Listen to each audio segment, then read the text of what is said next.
Assalamualaikum warahmatullahi wabarakatuh. Oke, kembali lagi ke Berbincang Podcast episode 10.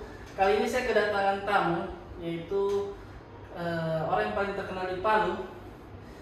Di mana-mana pasti kalian tahu si Solo Indah. Haji Bowo Wicaksono. Jadi ada saya biasa panggil Aji sih sebenarnya. Biasa Kanda ya. Kanda Aji. Oke Aji, mungkin perkenalan dulu Aji. Assalamualaikum warahmatullahi wabarakatuh. Selamat sore, saya Bowo Wicaksono, owner dari PT Solo Indah. Solo Indah, oke. Jadi kali ini kita bakal berbeda sedikit. Biasanya kan kita di tamunya itu psikolog-psikolog aja. Cuman kemarin sempat nongkrong sama Haji terkait rasa bersyukur. Penghasilan yang besar atau banyaknya itu kan terkait orang bersyukurnya seperti apa kan. Dan Haji sendiri, Haji Bowo sendiri kan dari orang tua, terus kemudian Haji lanjutkan ya, sampai di titik sekarang ini aja seperti itu. Nah itu yang bakal saya tanya-tanya lebih lanjut. Terus kemudian aktivitas yang sekarang ini seperti apa aja?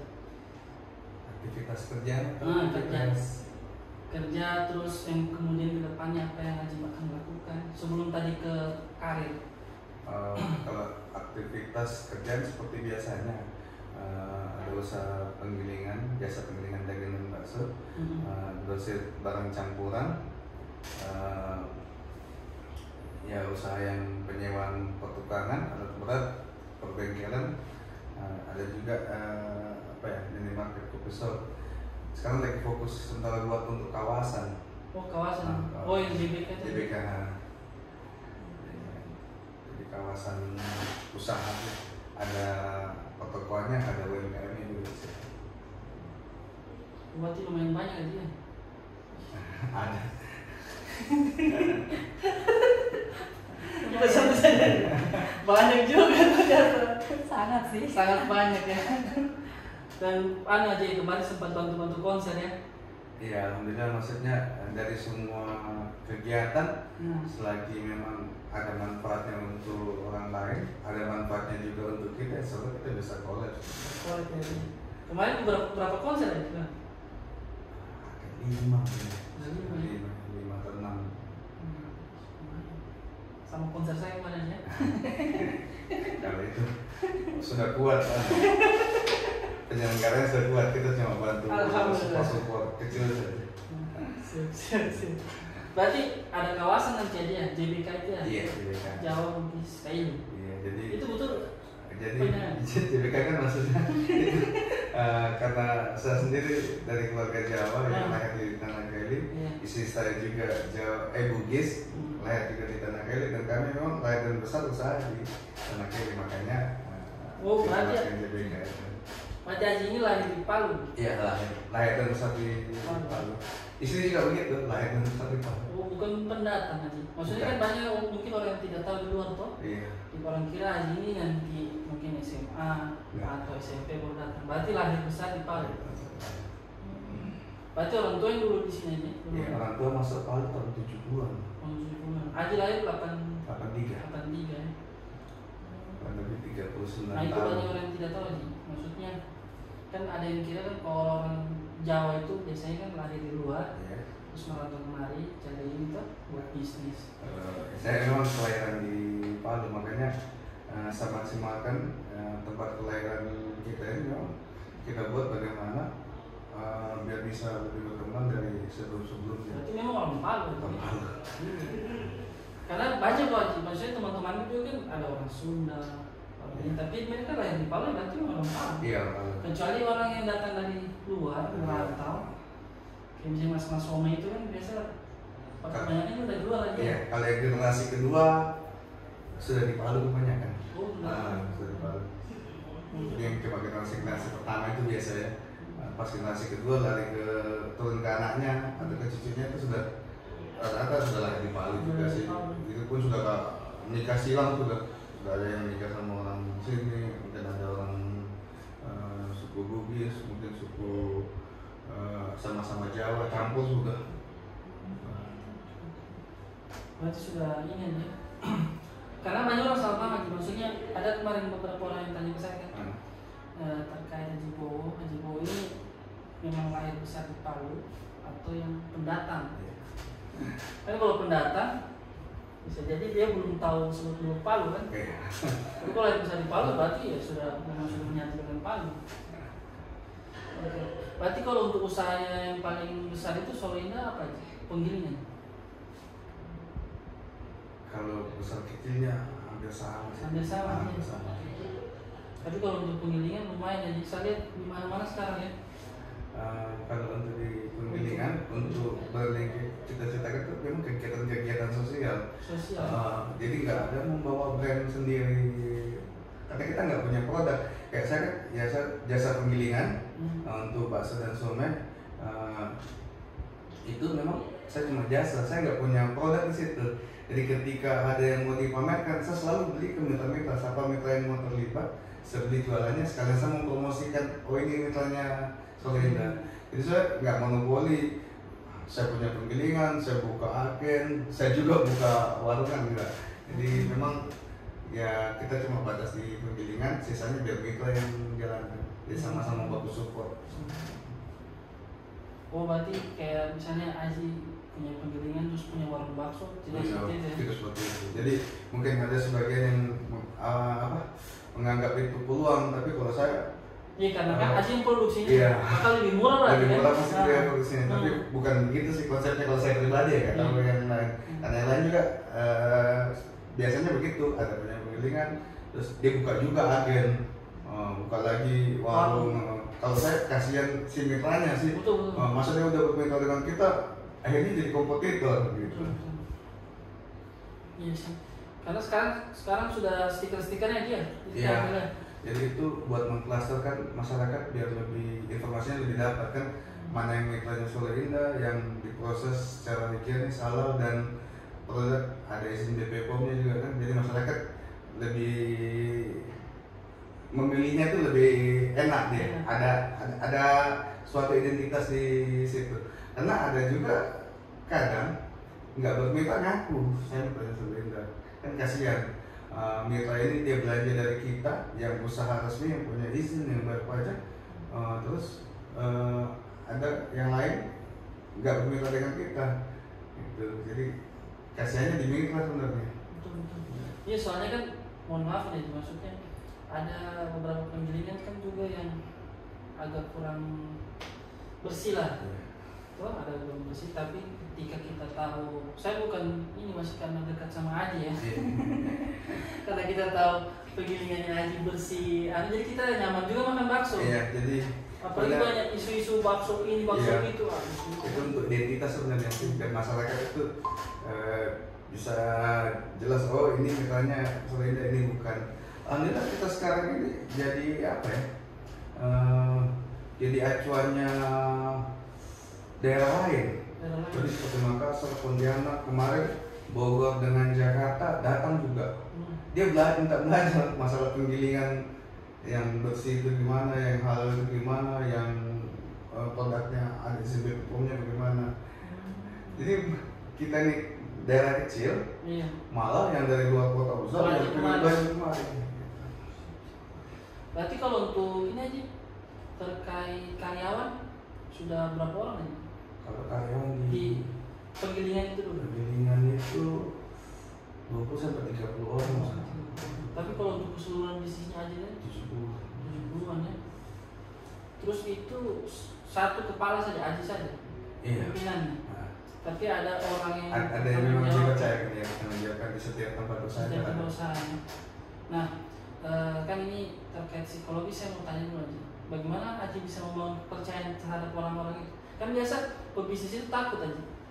Percaya, misalnya dia bangun bisnis satu, terus kemudian dia mempercaya bangun bisnis lain yang lain, dan juga kan dia pegang semua dia. Terus dia masih percaya sama orang itu, bagaimana buat bisa membangun kepercayaan itu? Jadi memang dari awal saya masuk kuliah, saya sudah kerja. Jadi semua jenis usaha saya coba ini. Di setiap jenis usaha yang kita lakukan ini kan ada suatu pengalaman yang dapat di situ. Betul. Jadi hampir semua usaha yang saya buat nggak ya bisa dibilang kita paham itu kerja. Jadi anak-anak pun yang kerja, seandainya dia mau ada, dia nggak bisa terlalu melimpang dari tahu. Tahu. Tapi kalau untuk orang kepercayaan itu apakah keluarga aja? Enggak atau satu suku? Enggak juga ya? Saya banyak di sini kan yang kerja juga kan berbagai macam suku, ada juga yang dari orang Bali ya, ada juga orang Kenya, ada juga orang Bugis, ada juga orang Makassar, juga ada orang Jawa juga. Jadi semua nggak ada yang dibanding. Memang kalau memang kita anggap dia berkualitas dan sanggup mengurus dipasang di posisi itu, ya kita kasih posisi itu. Jangan kita paksakan juga karena keluarga, malah dia juga nggak maksimal, malah kerjaan nggak ada yang jadi. Tapi menurut Aji seorang pengusaha, percaya sama orang itu penting tidak? Jadi gini, memang awal mual itu kepercayaan itu penting. Jadi saya juga awal membangun usaha itu relasi di luar juga agak susah juga percaya sama kita ya, di sini. Apalagi bos-bosnya kita yang luar yang punya pabrik kan kan China kan. Mereka awalnya sih nggak percaya karena kita tunjukkan kita ini profesional, kita ini juga menjaga hubungan dan bagaimana kepercayaan itu mahal. Alhamdulillah sekarang ya langgeng ya, ada sampai puluhan tahun. Berarti memang penting ya membangun kepercayaan itu. Iya, hubungan. Saya juga sebenarnya mau belajar dulu sama Aji ini karena saya masih muda kan, masih muda terus coba banyak usaha. Kemarin saya di kuliah itu kan banyak beberapa kali usaha ini, bahkan Aji tahu sendiri saya buat konser walaupun sukses ya, sukses, terhitung sukses walaupun memang cukup banyak jalannya. Iya, berkali-kali. Tapi memang bagus ya dengan anak-anak seperti kemarin itu melakukan buat event seperti apa. Kalau saya sih bagus karena dia berani mencoba sesuatu kan, meskipun mereka tahu itu rugi, mereka anggap itu untuk pengalaman dan saya dukung mereka. Mending mereka yang memang mau belajar seperti itu daripada orang yang sudah paham dia nggak mau menerima pendapat orang lain. Ini anak-anak semua sukses semua kemarin. Kalau menurut saya sukses semua. Cuma memang mereka tidak mendapatkan mentor yang benar kemarin. Jadi kasihannya di situ sebenarnya. Kalau untuk dari segi sukses, ya sukses semua kemarin. Sukses ya ini. Oke. Nah, untuk terkait bisnis lain aja, berarti tiap usaha pasti punya ini kepercayaan. Iya. Terus kalau untuk fokusnya aja biasa di mana? Bisnis yang mana? Yang paling sering terlibat?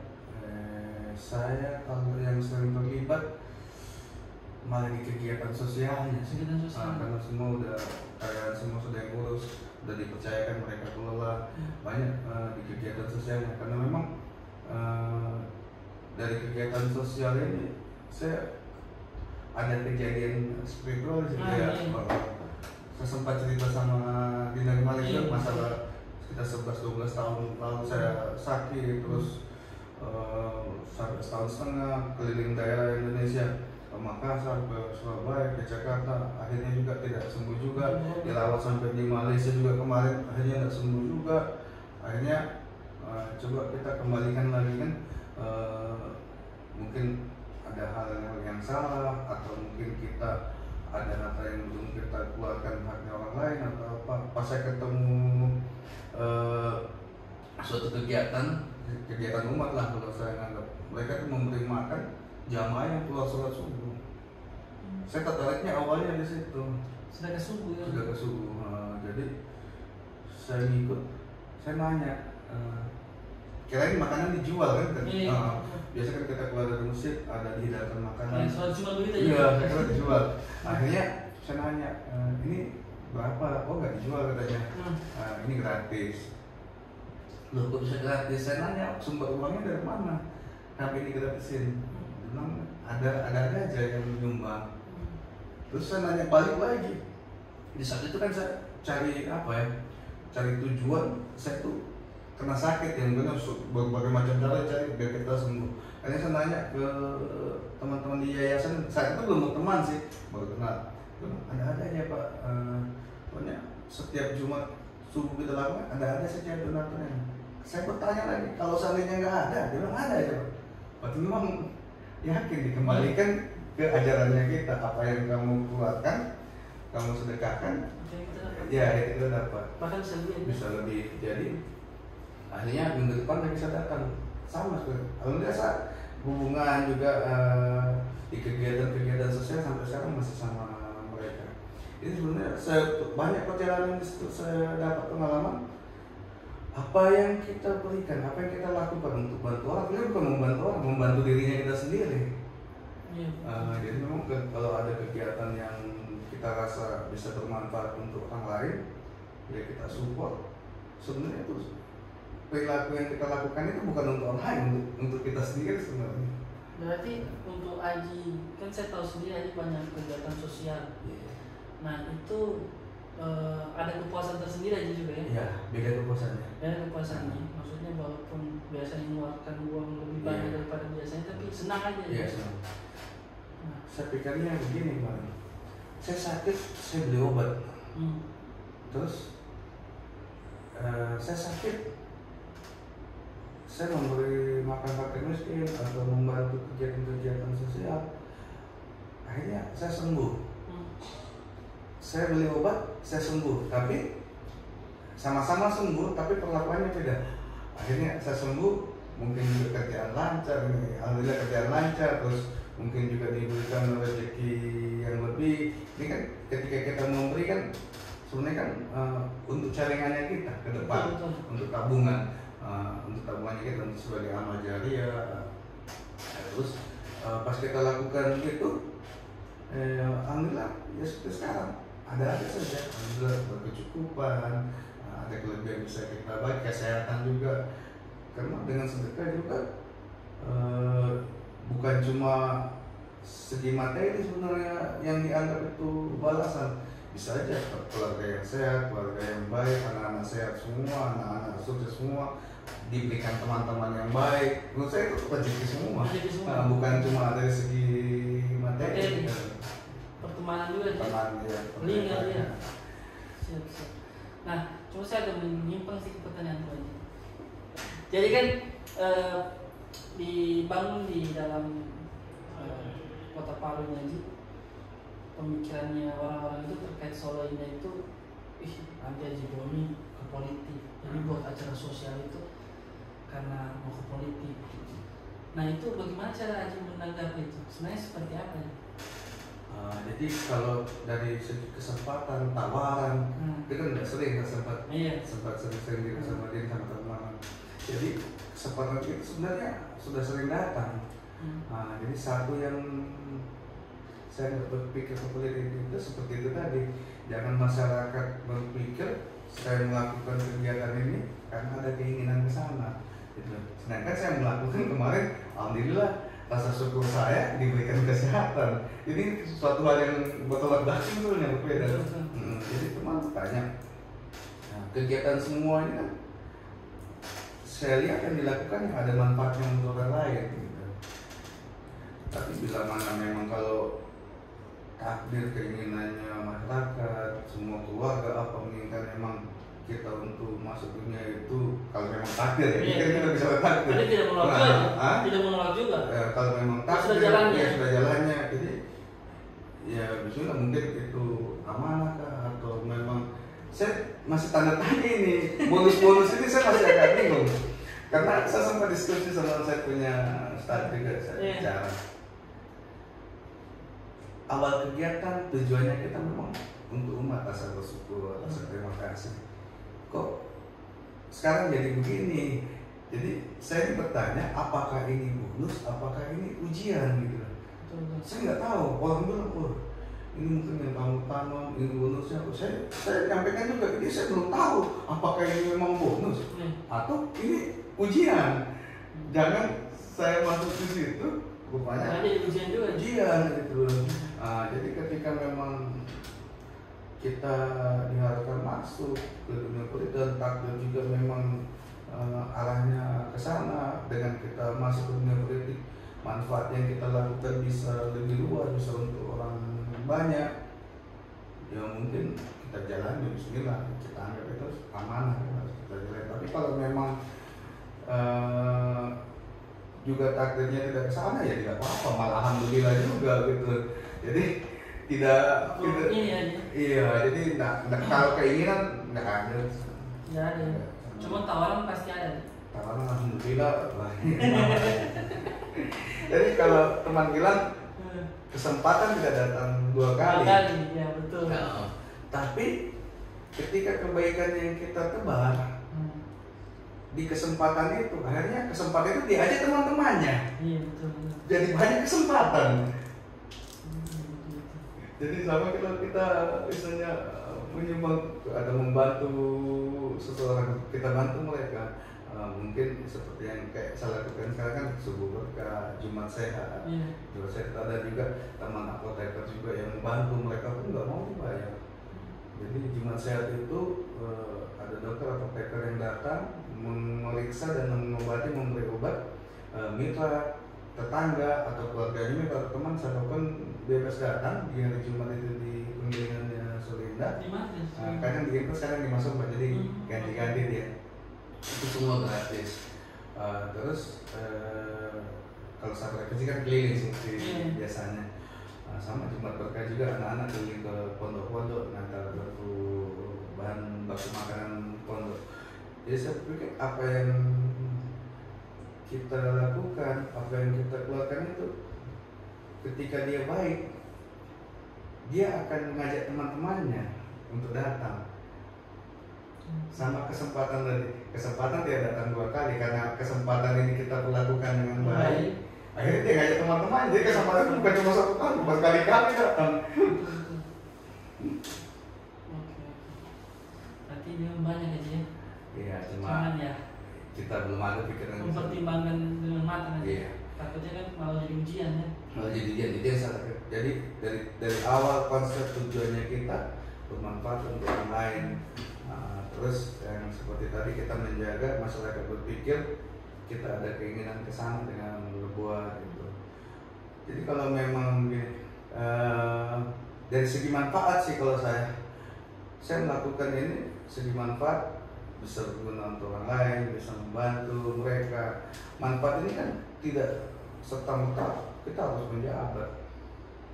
Jadi seperti sekarang pun kita bisa bantu orang sudah bermanfaat sebetulnya.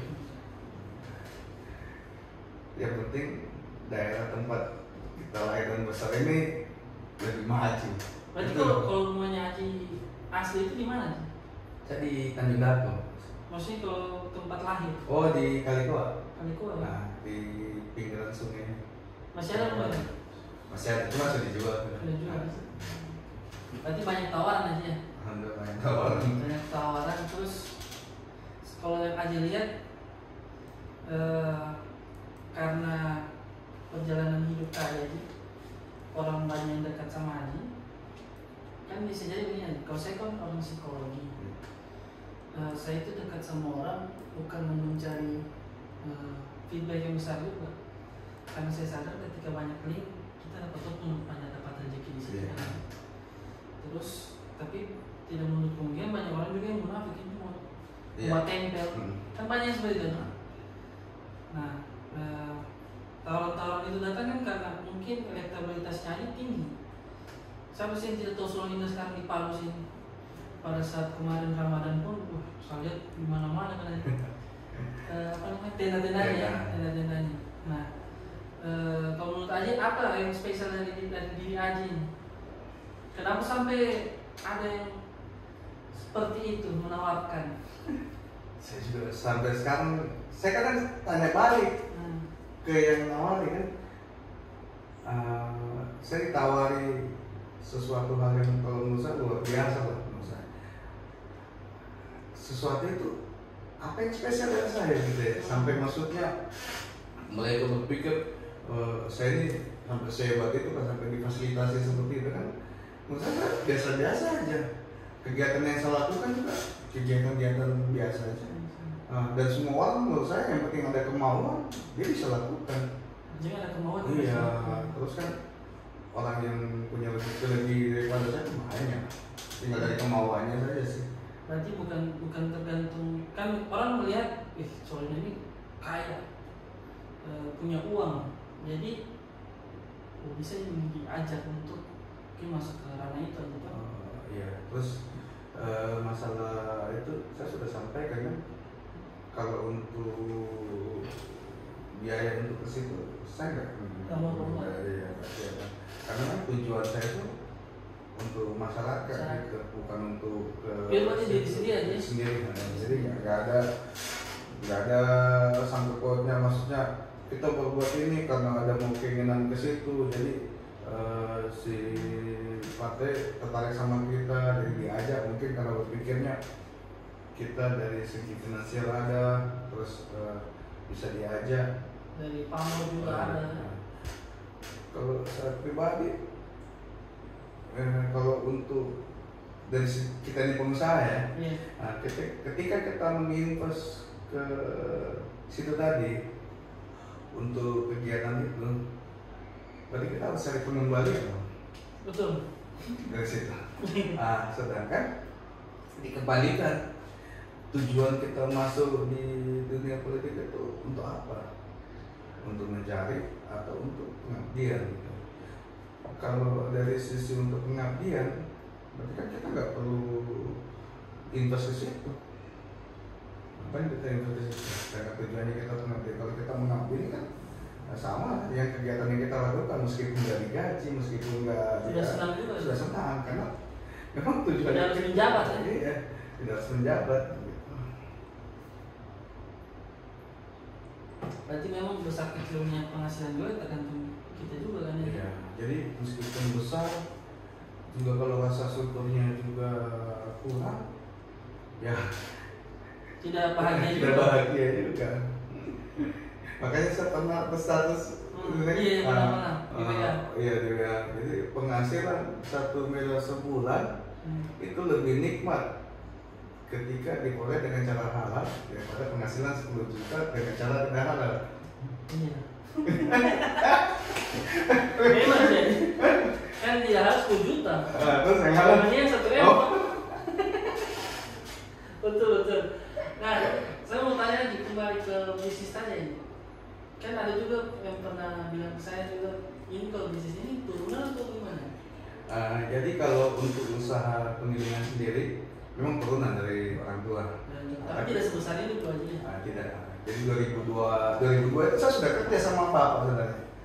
2002 itu saya sudah kerja. Jadi saya dikirim ke Surabaya itu kuliah sambil bangun relasi sana, bangun hubungan di Surabaya, cari relasi untuk produk-produk yang bisa kita jual di Palu. Jadi kalau untuk gilingan sendiri sudah mendarah daging sih, mendarah daging. Ya. Berarti usaha yang pertama itu gilingan namanya? Ya kalau saya orang tua gilingan, saya usaha sendiri. Ada yang kembangkan? Iya. Kalau usaha yang lain nggak ada hubungannya dengan gilingan karena memang dia usaha sendiri. Berarti yang proses aja? Iya, proses. Jatuh bangun biasa ya?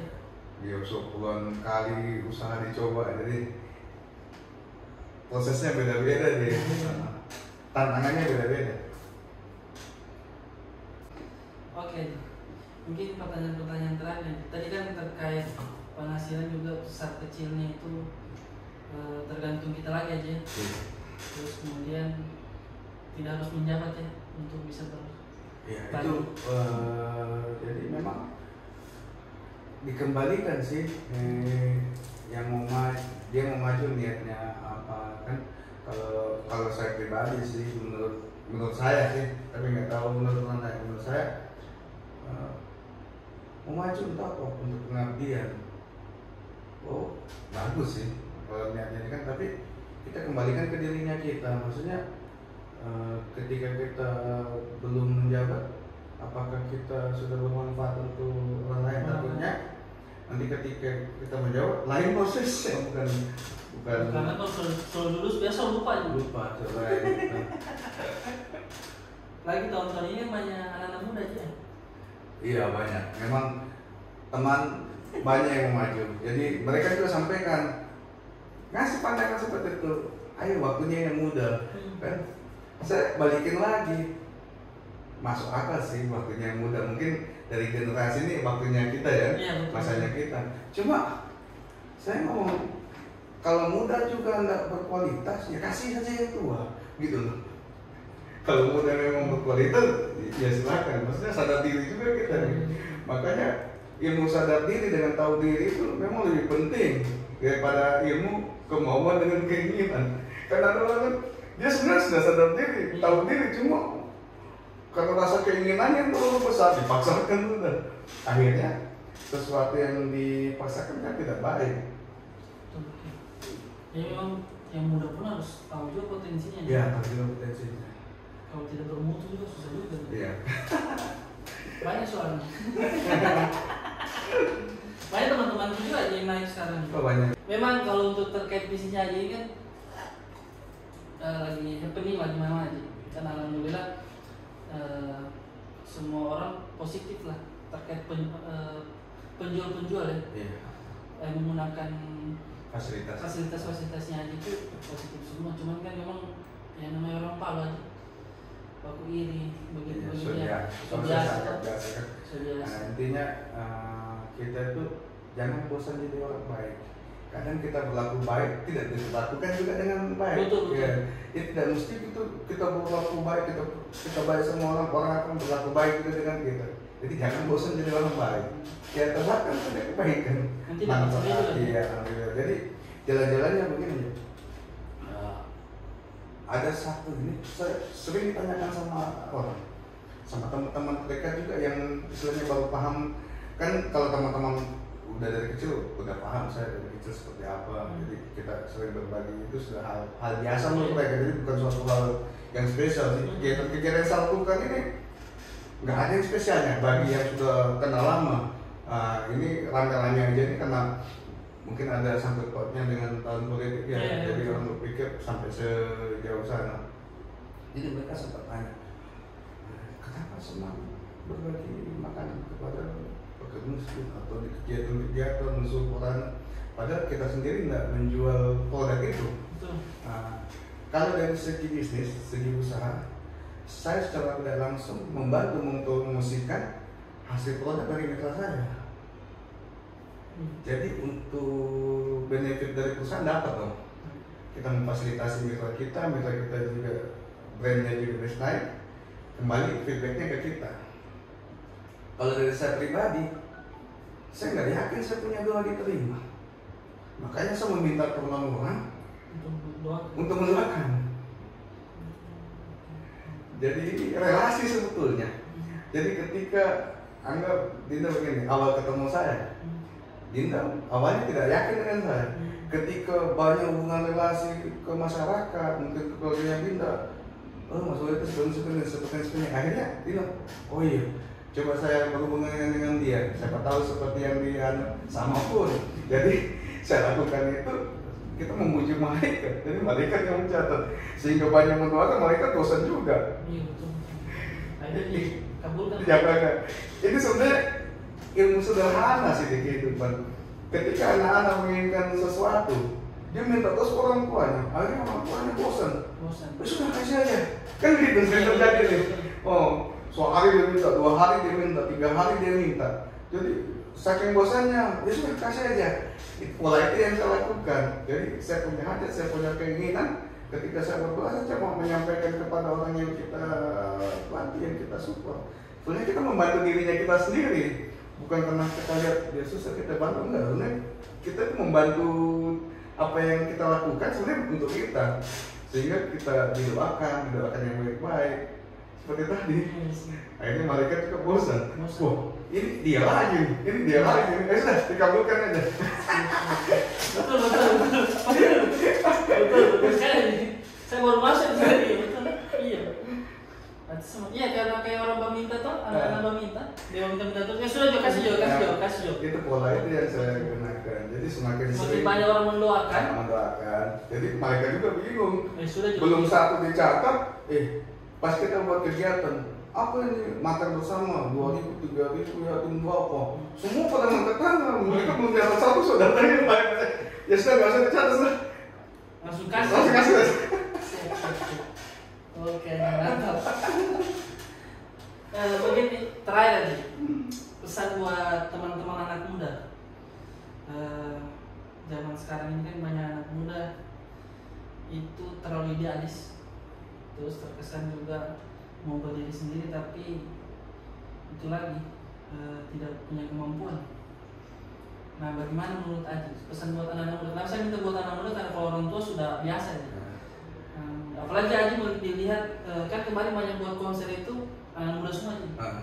Terus mereka kalau misalnya sampai timbul omongan kalau ada Aji Bowo berarti bermasalah keuangan atau mencari pertolongan ke Aji Bowo.